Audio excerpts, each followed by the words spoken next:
سوچئے، ایک طرف تلواریں لیے قتل کے لیے تیار دشمن، دوسری طرف ایک جوان جس کی عمر مشکل سے 23 سال، اور اس جوان سے کہا جاتا ہے کہ علی آج میری جگہ میرے بستر پر سو جاؤ۔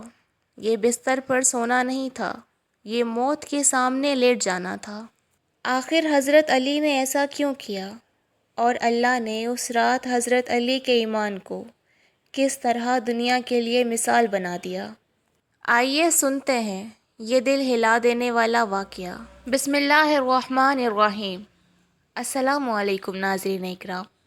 نبی کریم صلی اللہ علیہ وآلہ وسلم کی دعوت اسلام دن بدن پھیل رہی تھی اور مکہ کے مشرکین پریشان تھے۔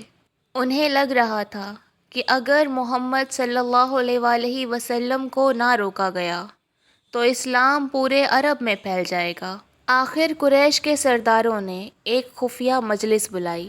کفار مکہ کو اندازہ ہو گیا تھا کہ آپ صلی اللہ علیہ وآلہ وسلم ہجرت کر جائیں گے، تو انہوں نے مشورہ کیا کہ آپ صلی اللہ علیہ وآلہ وسلم کے ساتھ کیا معاملہ کیا جائے۔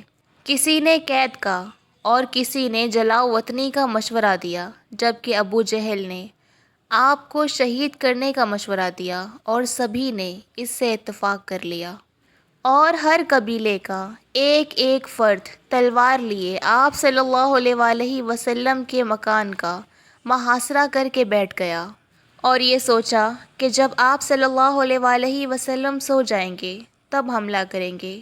آپ صلی اللہ علیہ وآلہ وسلم نے حضرت علی رضی اللہ تعالی عنہ کو حکم دیا کہ میری سبز چادر اوڑھ کر میرے بستر پر لیٹ جاؤ، اور ڈرو مت، تم کو کوئی نقصان نہیں پہنچا سکتا۔ اور آپ نے لوگوں کی سب امانتیں حضرت علی رضی اللہ تعالی عنہ کے سپرد کی، اور فرمایا کہ صبح یہ امانتیں لوگوں تک پہنچا دینا۔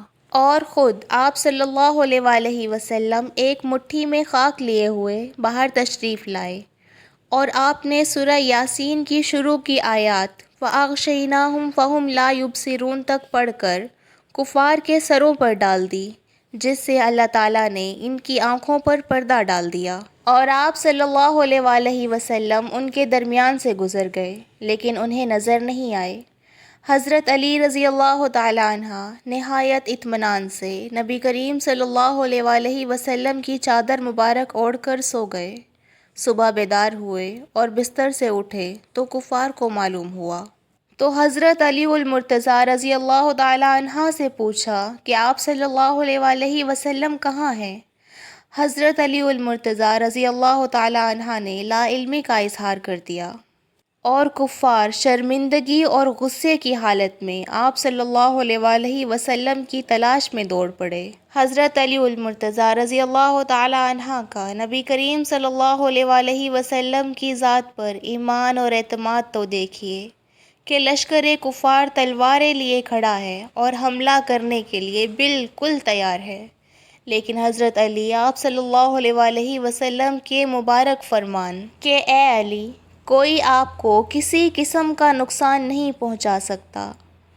صبح اہل مکہ کو امانتیں واپس کر دینا کی وجہ سے کس قدر مطمئن ہیں کہ ایسے خطرناک حالات میں بھی نہایت اطمینان سے رحمت دو عالم صلی اللہ علیہ وآلہ وسلم کے بستر پر صبح تک سوتے رہے ہیں۔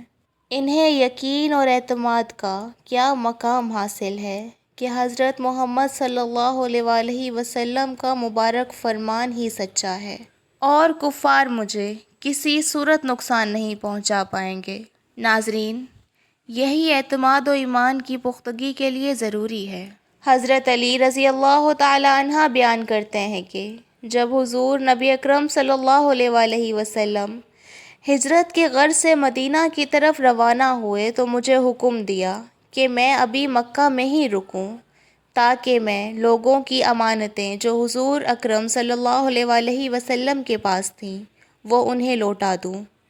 اسی لیے حضور صلی اللہ علیہ وآلہ وسلم کو آمین کے لقب سے یاد کیا جاتا تھا۔ بس میں نے 3 دن مکہ میں قیام کیا، میں مکہ میں لوگوں کے سامنے رہا، ایک دن بھی نہیں چھپا۔ پھر میں وہاں سے نکلا اور حضور صلی اللہ علیہ وآلہ وسلم کے پیچھے یہاں چلا آیا، یہاں تک کہ بنو عمر بن عوف کے ہاں پہنچا تو نبی کریم صلی اللہ علیہ وآلہ وسلم وہاں مقیم تھے۔ پس میں کلثوم بن حدم کے ہاں مہمان ٹھہرا اور وہیں حضور صلی اللہ علیہ وآلہ وسلم کا قیام تھا۔ ناظرین، یہ تھی میری آج کی ویڈیو۔ میں امید کرتی ہوں میرا آج کا ٹاپک آپ کو پسند آیا ہوگا۔ انشاءاللہ میں دوبارہ حاضر ہوں گی ایک نئے ٹاپک کے ساتھ۔ تب تک اپنا بہت خیال رکھیے۔ اللہ حافظ۔